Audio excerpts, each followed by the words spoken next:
Umbuso ukhonile uqinisekise emakhela bomnkantjubovu bemasotja lebekade balwela inkhululeko labalishumi nakutsatfu kulaba ngemashumi lasihlanu nakutsatfu labede lamanye amacala lababukene nawo. Kanti ke lokho kuholele ukuthi babelicembu lekucala kutfola ibheyili yemakhulu lasihlanu emarandi. The state can also confirm that they do not have relevant previous convictions.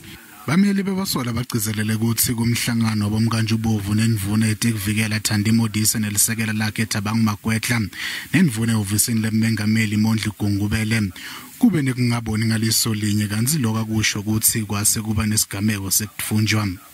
In respect of this group, Your Worship, it is the state that has dismally failed in 4 or 5 days to do what it should have done in 12 hours.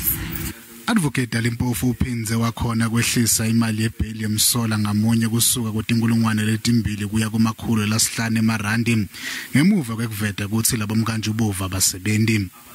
Bail is set at 500 rands. The same applies with you. You should be back in court 1 February 2022.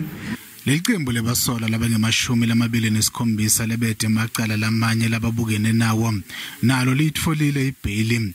Labanye basola labake babukana nemacala lamatima sicelo sabo sebheyili sitawubukwa njengemacala lafaka esigabeni sesihlanu emacaleni. Lelicala lihlehlisele ngeNdlovana lomnyaka lotako.